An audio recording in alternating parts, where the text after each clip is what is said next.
All right, good afternoon, everybody, and welcome to the November Lunch and Learn. My name is Audrey Blonfield. I'm the Hemp Program Coordinator here at the Department of Agriculture of Nevada. And I will be talking a bit about the 2022 hemp grower applications and kind of that process and how to get it started. So that being said, please save your questions for the end, and I'm going to go ahead and start sharing my screen with you guys so you can see what I have prepared for you.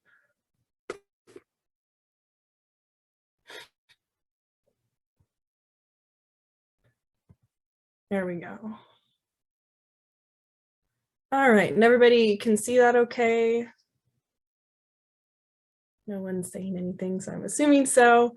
If you have, okay, perfect. If you guys have any difficulties or I cut out for some reason, I might turn my video off just to save on bandwidth.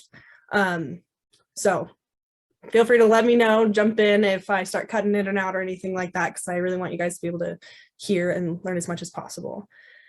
Okay, so let's get started. As I said, my name is Audrey Blonfield. I am the Hemp Program Coordinator, and it is November 18th, 2021. We will be talking about our 2022 hemp grower applications. I like to start with the definition of hemp in case anyone doesn't know it. It was defined by the 2018 Farm Bill.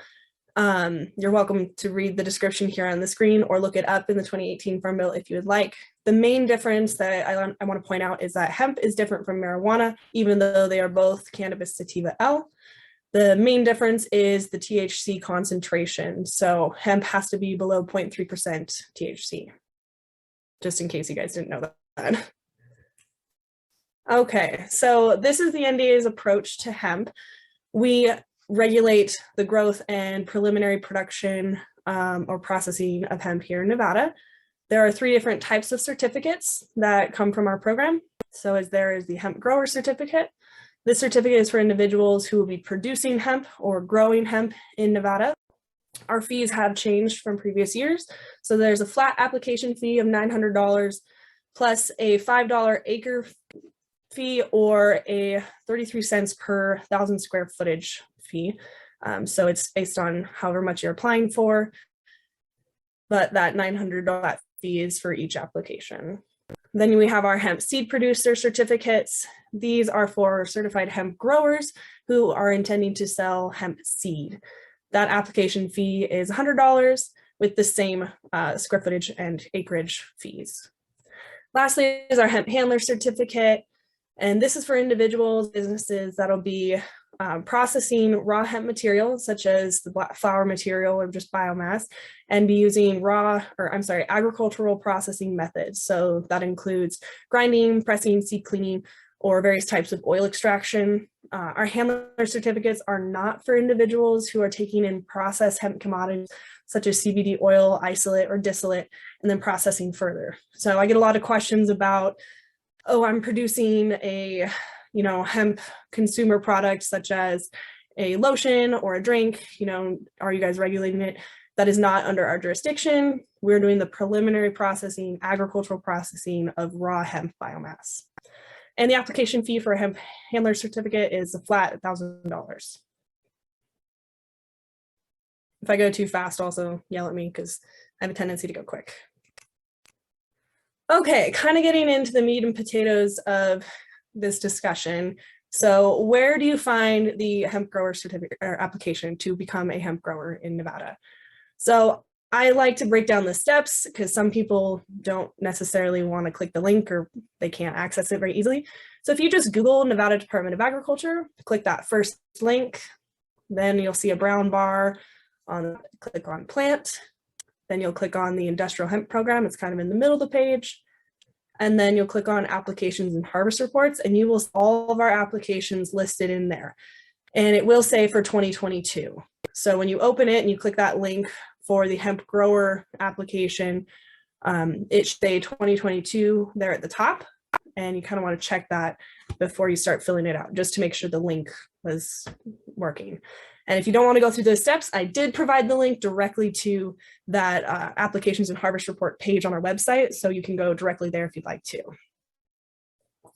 Where do you submit it? I prefer digital submissions. Just send your applications directly to my email, ablonfield@agri.nv.gov. If you are in the southern region, you're welcome to send them to Lecha Ortiz, but since I'm the program coordinator, just send them to me if I'm the first one to come to mind. Or you can send them in physically to our Sparks address that I've provided here. I still prefer digital. It's a little bit quicker, easier to track, and there are plenty of times where something will sit on a desk and it takes a little bit longer for me to get it and digitalize it and then process it. So digital is best, but if you do not have access to that or email, then that's fine. You could send it in physically. So application review takes 3 to 4 weeks on average. So don't be surprised if you submit it and it takes a little bit while for you to hear back from us. That's just how it works because there's a lot for us to go through in each application, and we like to make sure we're really thorough with it. In the same breath, we need you guys to be really thorough when you're filling your application, because if it's incomplete, I'm going to have to return it to you. I can process it a little bit, but realistically, I can't finish processing it until it is complete. So make sure that you are checking all those boxes before you send it in to me. Applications are due before July 1st each year.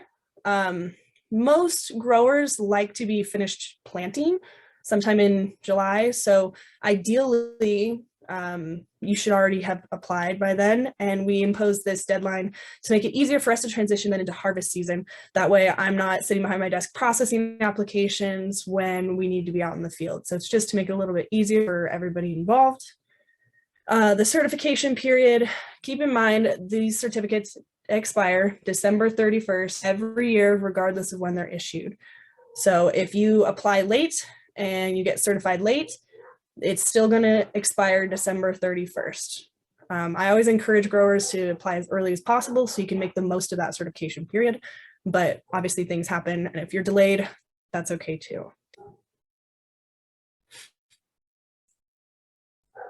Okay. So I'm the kind of person who likes to consolidate things, but we will go through the application page by page so I can talk about each of these things. But this just lists everything that is going to be requested of you on the application.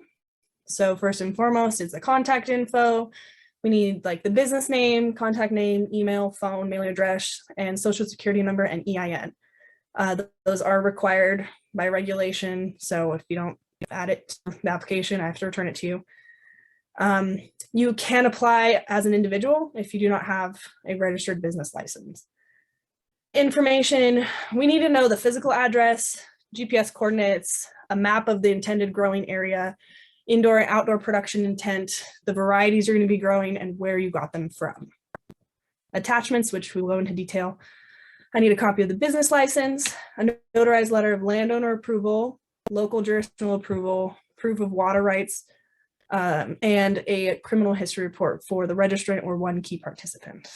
That one is new. We will talk about it a little bit more. So if you're someone who likes a snapshot of what you got to get done, this is a good slide for you. Okay, so digging into the attachments on each application. If you are applying under a business name, it must be registered with the Secretary of State.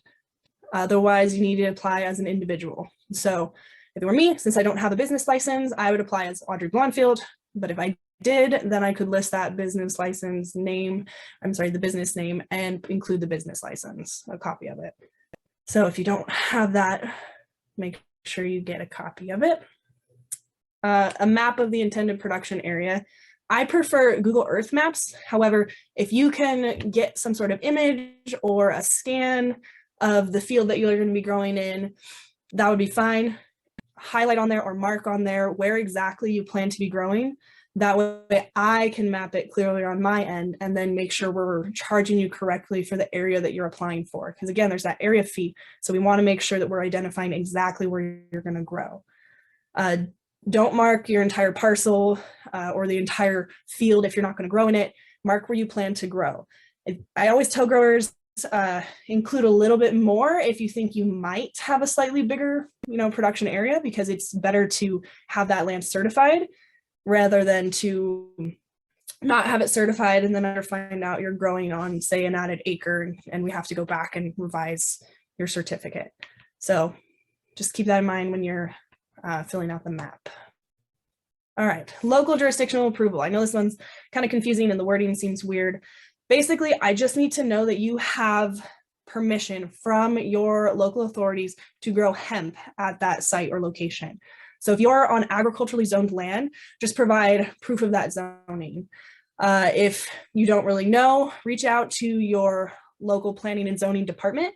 And if they don't have the codes to show you, or they can't pull them up for some reason, a letter or an email from that planning and zoning department would be fine. If they don't have regulation to prohibit hemp, so all they can say is there's nothing to say no, then I would need that in writing from them that says, well, there's nothing to say that they can't grow hemp here, and that'll be fine as well. Also, if you have a business license, it could clearly identify your permitted business activities on the business license. And if it says, production of hemp with the business license, that will also be sufficient.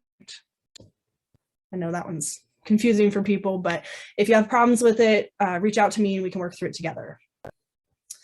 Notarized letter of landowner approval. This is only if you are not the legal landowner. So if you legally own the land, you won't need this letter. But if you are leasing or renting for some reason, then you will need a notarized letter of landowner approval. And that letter should indicate what they're approving you for. So it should say that they're approving you to grow hemp on the site. It needs to say the location, the legal description of it. And ideally, it should have like a time frame on it. So if they're giving you permission just for 2022, ideally it should say that. Otherwise, if they want to give you permission for 5 years or 10 years, it'd be great if it says that too. I do have an example of a notarized letter of landowner approval. So if anyone is struggling to get that, I can send you kind of a blank letter and they fill in the pieces of what we're looking for. Okay, kind of a big one, the criminal history report. This is new. It is required per CFR 990, that is the USDA's final rule. In Nevada, you can reach out to the Department of Public Safety and apply for a criminal history report. This report must be of the registrant or one key participant. We will talk about what is the definition of a key participant in a minute. And it has to have been completed within 120 days of application submission. So it needs to be current. Applications that do not have a criminal history report will not be approved. I cannot do it. The only thing we're looking for on a criminal history report is drug-related charges within the last 10 years. I hope that kind of clears some tension with it. That's the only thing we care about because that's what the USDA said. All right, moving on, proof of water rights. We just need to know that you have water rights for that site that are to be used for agriculture. After talking to Department of Water Resources, I know that you can use municipal water. We just need to see a receipt of that purchase of the municipal water. If you aren't certain if you have water rights or if there's a permit, I suggest reaching out to Thomas Paetti. He is fantastic. He's really quick at responding and providing a lot of detail. And if you want to jot down his information, or I will send out these slides so you guys have it, reach out to him. He's awesome. All right, so now we're going to look at the pages of the application. I might go a little bit faster through some of them just because we've already talked about all these pieces, but I want you to see what the application is like.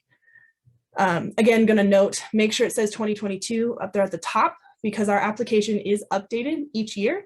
It looks very similar to 2021, but there have been changes. So make sure you check that top date because if you send it in on the wrong template, I will have to send it back to you and just tell you to try again. Okay, criminal history report, just want to reiterate how important this is. Again, it's only of the registrant or one key participant. I only need one criminal history report per application. It has to be current, so within 120 days of application submission, and only looking for drug-related felony charges within the past 10 years. Those are the only things we're looking for. This year, 2021, I was allowed to issue conditional certificates for people who didn't have their criminal history report yet. I cannot do that in 2022.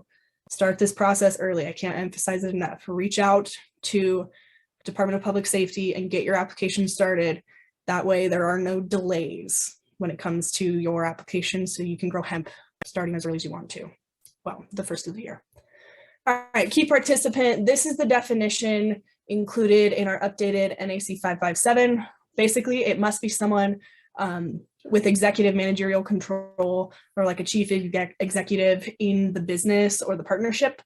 So it's not like a ranch manager or a field manager or anything like that. It needs to be someone of executive control. I'll give you guys kind of a second to read that because I know it's long and it is included on the application.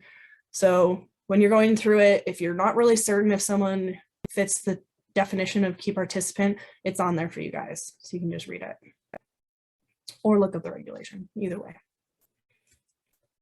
All right, I skipped page 2. You'll notice I go straight page 3 because page 2 just asks about the criminal charge, and it's just that one question on it. So page 3, this is where you're going to fill out your site detail information. As you can see, I want a brief description of the growing area. We want the parcel number, the total acres, the latitude and longitude, so that's the GPS coordinates, and the physical address. If the location does not have a physical address, that's okay. You can just write no physical address. That would be fine. Do not put the mailing address there, though. They are separate things for most people. If you are only growing outdoors or only growing indoors, that's fine. Don't feel like you have to fill out the other one then. You can see where it says outdoor only and then indoor only. Just fill out the one that applies to you.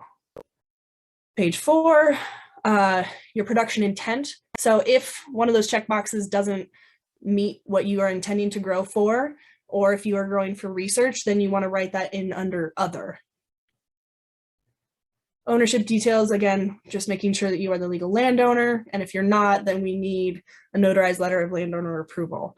You're going to see a lot of these applicant signature sections on the right. Make sure you put your initials on each of them because you're acknowledging that you read it and you're answering that question. If you're missing a signature, I will have to send it back and say, hey, did you read this? You gotta fill it out. All right, page 5. Like we talked about, local jurisdictional approval. You can see right there where I say local jurisdiction and then contact name, I'm wanting the information of your local jurisdiction. So if you reach out to say Carson City Planning and Zoning Department, you put them down and then the contact you had over there. If you don't have one and say you just, used your zoning codes and you were able to pull that up, that's okay too, but do your best to fill this out. Make sure you go through each one nice and slow. Because this is the page that's identifying all of the attachments that you need to have. And so if you're initialing, it's saying, yes, I've included this attachment. So make sure you included the attachment. And the only one that's kind of different is here at the bottom where it says, if constructing permanent infrastructure at the site, we just need to know if you have approval to do that. That's fine. So just make sure you provide that if you are constructing permanent infrastructure. All right, page 6, varietal details. It is okay if this page is not completely filled out when you submit your application.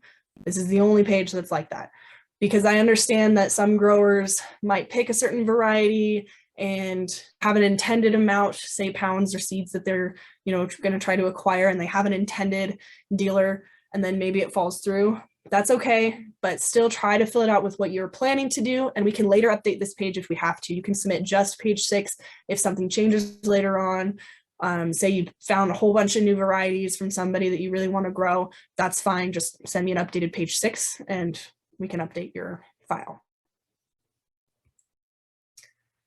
Page 7, this is just explaining the fees associated with the application and the inspections.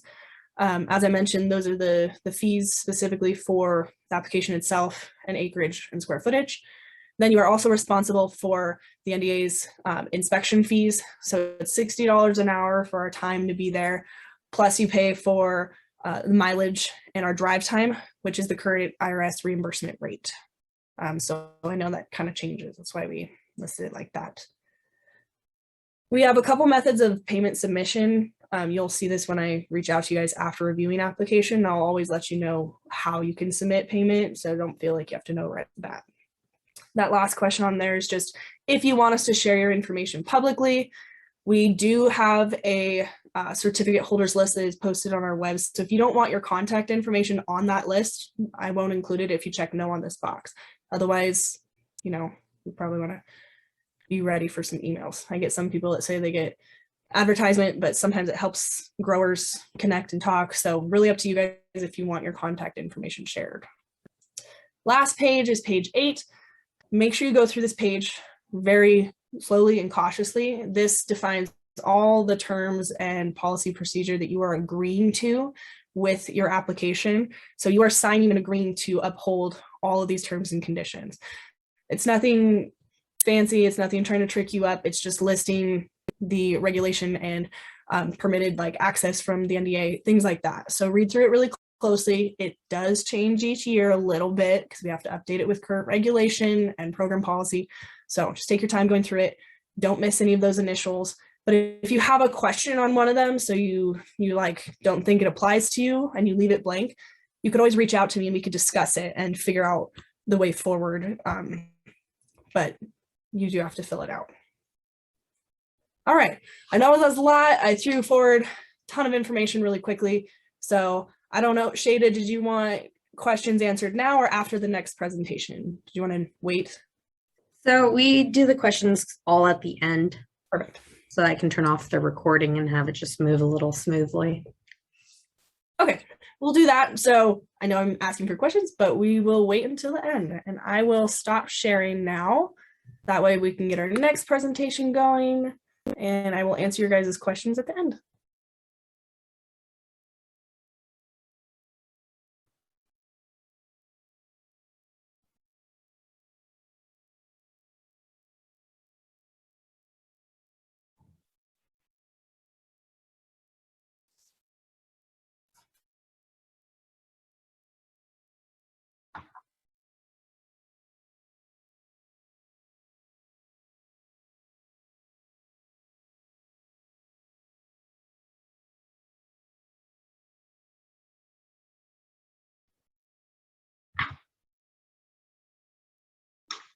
Hi, Shada, it's Marilyn.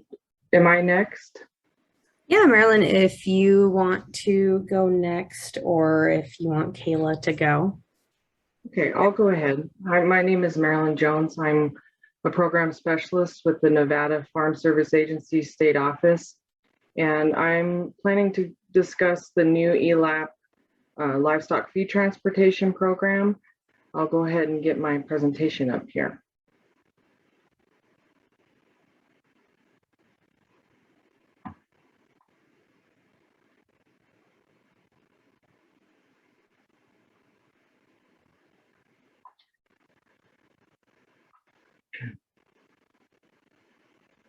The new ELAP program, which ELAP has been around for quite some time, but they've added a new addition to the program for feed transportation. We already have water transportation during drought and feed losses for drought and fire and flood and things of that sort.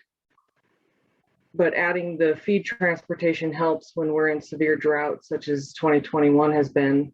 So our definition of eligible drought is any area of the county that's rated on the U.S. Drought Monitor having at least a D2 or higher. If we are in D2 intensity for that area, it has to be for at least 8 weeks before the program is eligible. Or if it's D3 or D4, it's automatically eligible for that county. And it doesn't have to be the whole county. Any part of the drought monitor that touches that county makes the entire county eligible.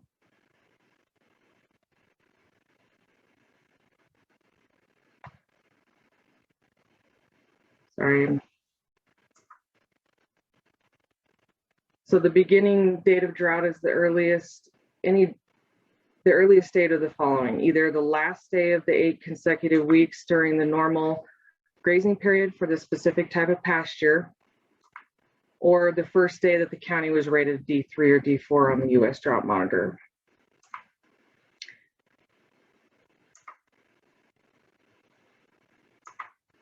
So anytime during the normal grazing period, and in Nevada, a lot of our grazing period is 365 days. So our grazing periods go from January 1st through the end of December.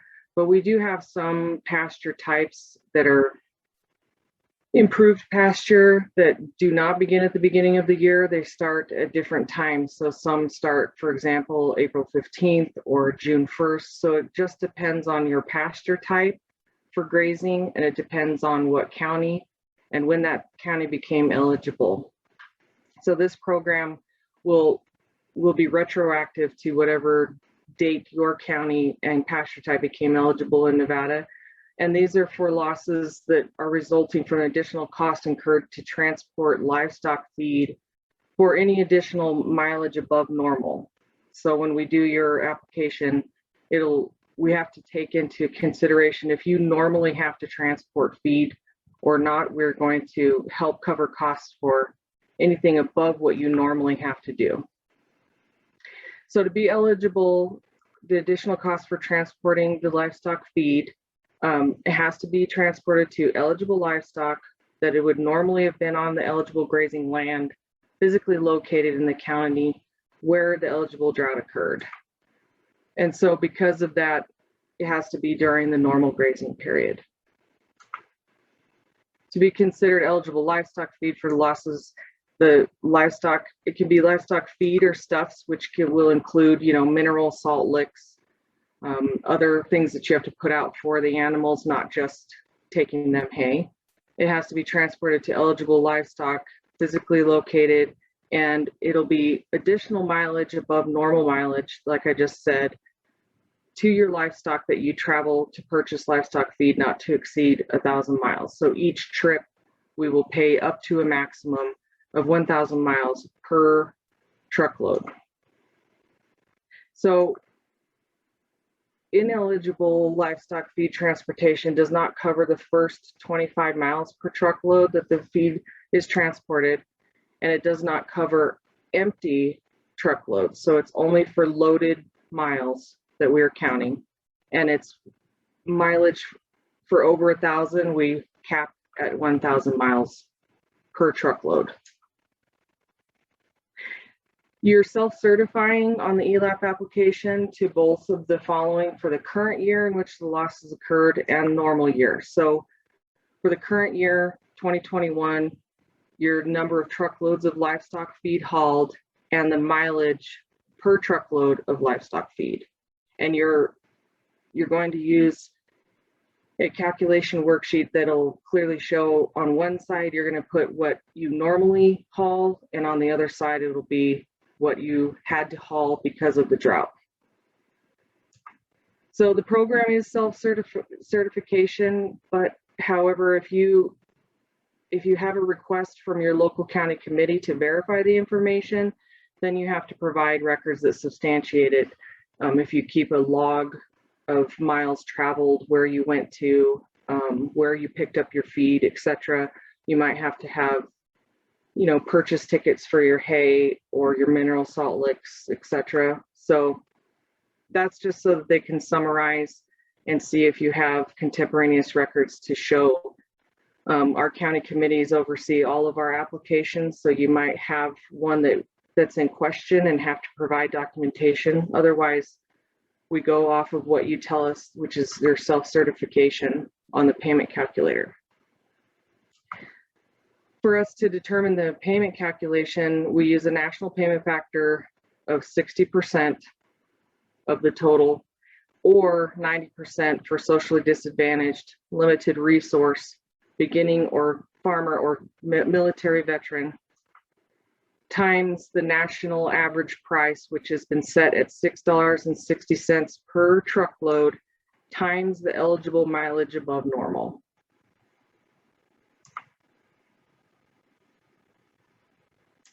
So eligible mileage above normal is the current year mileage minus the normal year mileage minus the local mileage deduction.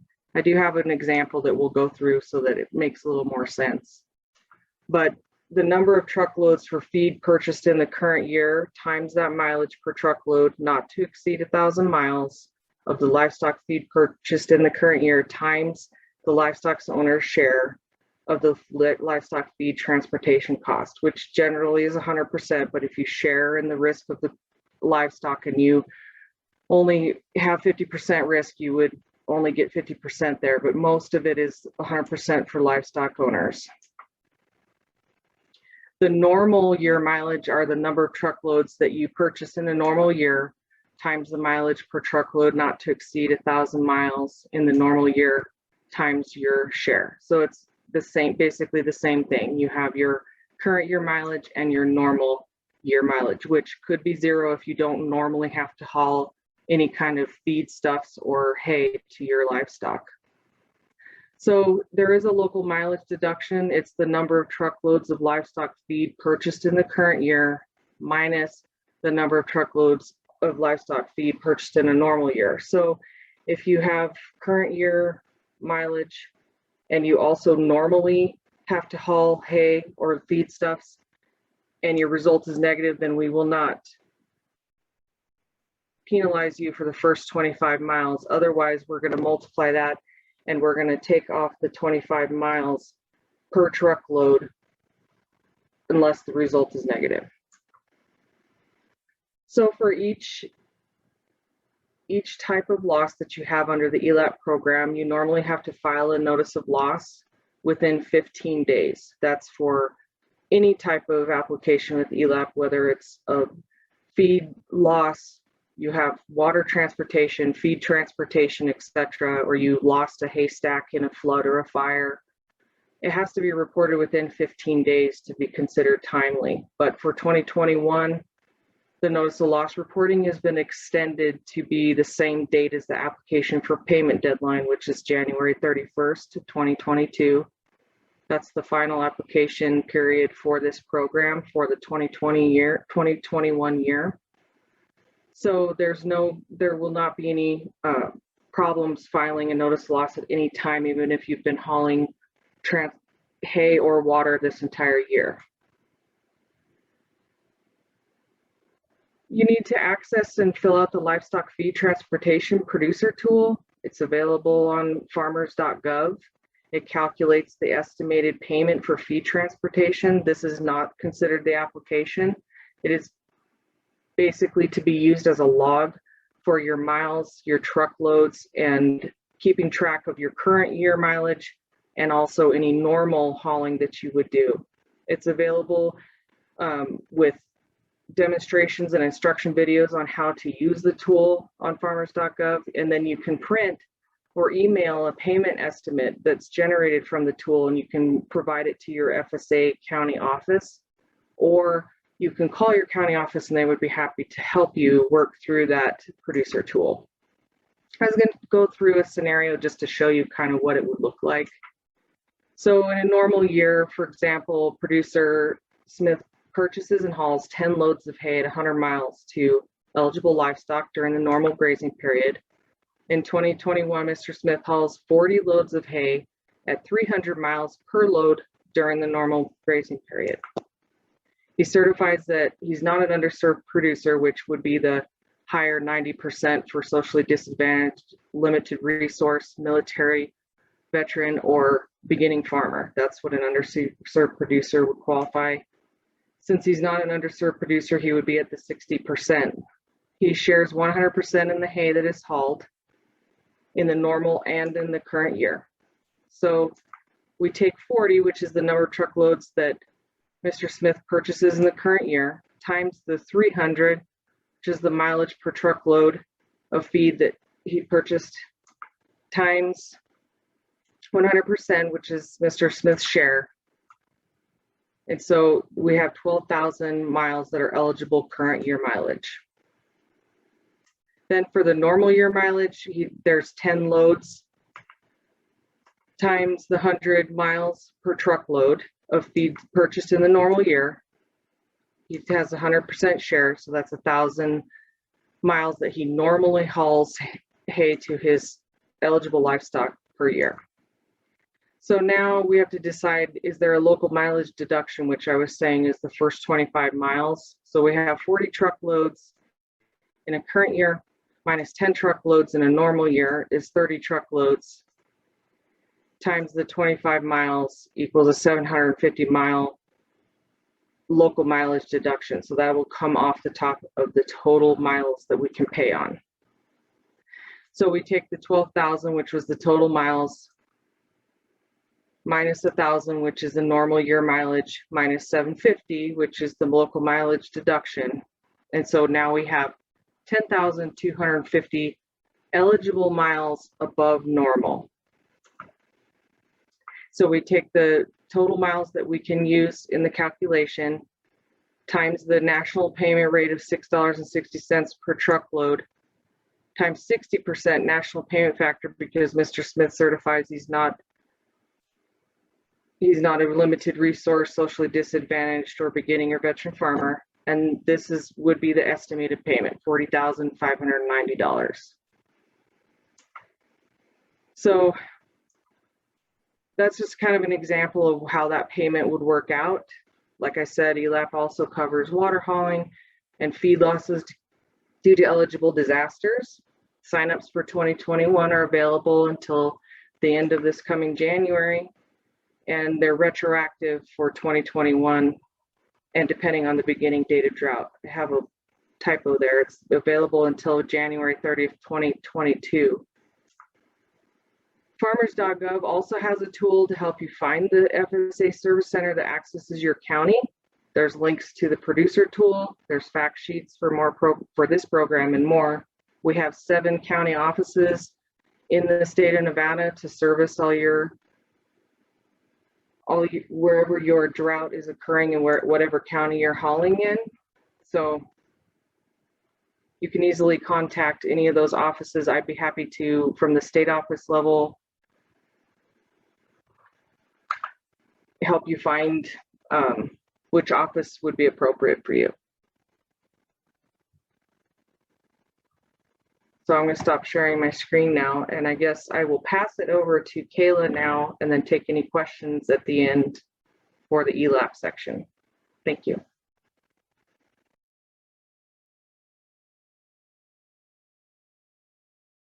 Let's see. Hey, I'm going to talk a little bit about just beginning farmers and getting started with FSA. So let me share my screen here.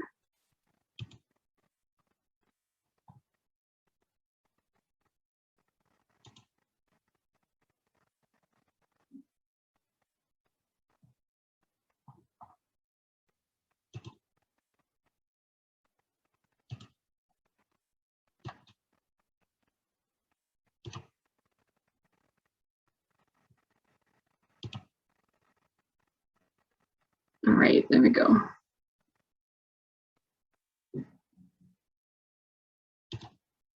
All right, so getting started with FSA. According to FSA, a beginning farmer is a person or an entity who's not operated a farm or a ranch for longer than 10 years and who meets the eligibility requirements of the program that they are applying for.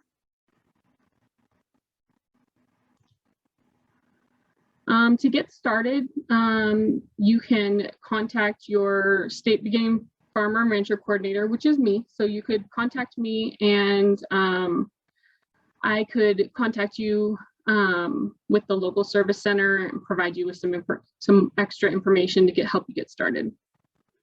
You can also go, as Marilyn said, you can go to our website and you can search for your local service center. And once you get in touch with the service center, you'll be able to visit either one-on-one or in person or virtually by appointment right now. When you have your first visit, it's a good idea to bring an ID with you, a copy of a deed, lease, or other agreements, and any other documents that might pertain to your entity, such as trust agreements, water rights, anything else that might help you, just to prove what is your land and that kind of stuff. Then FSA will enroll your farm or ranch into the database. We'll create a map outlining the farm or ranch boundaries and assign you a farm serial number. At this time, you can also discuss how to get help signing up for our newsletters so that you can get routine program notifications.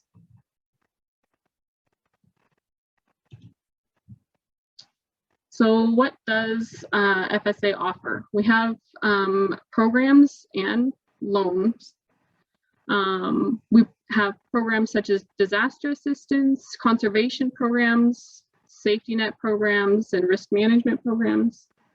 And we also have multiple types of loans, ownership loans, operating loans, microloans, and loan guarantees. So now I'll just kind of go over briefly a little bit more about the loans that we offer.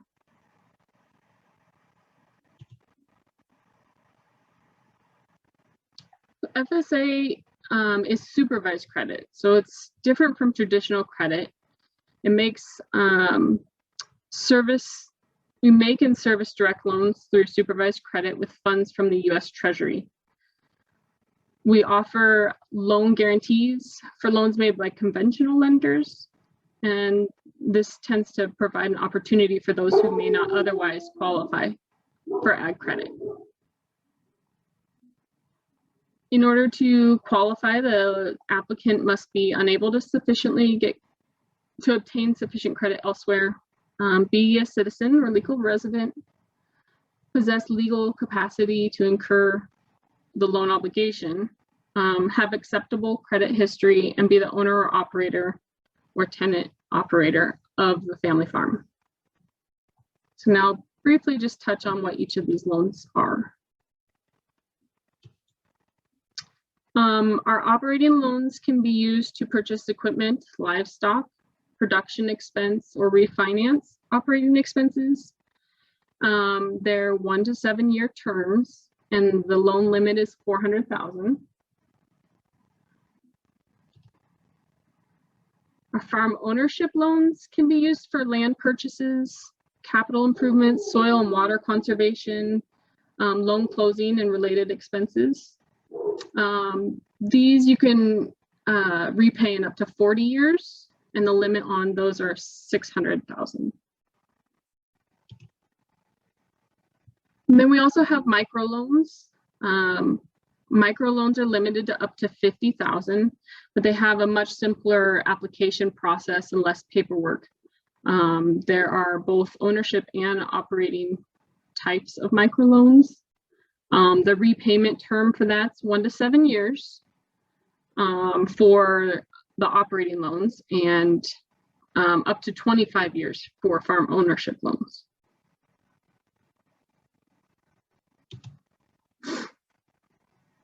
We also have guaranteed loans. Guaranteed loans are made and serviced by ag lenders, and then funded by the lenders. Often these are used to help lenders continue with customers who have experienced other setbacks. To qualify the FSA for an FSA guaranteed loan, the applicant has to meet general eligibility requirements and be unable to obtain the loan without a guarantee, and also to have a feasible plan and adequate collateral as determined by the lender.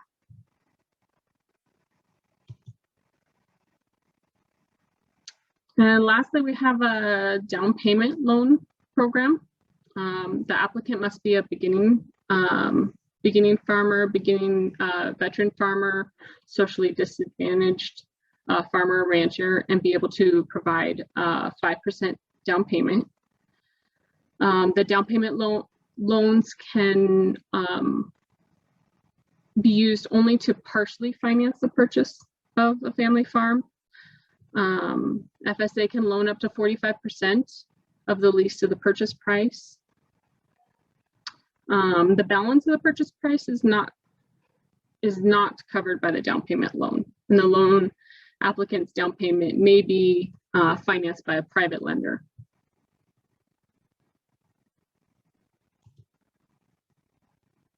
And that's all I have for you guys today. And I will stop sharing my screen here. Maybe.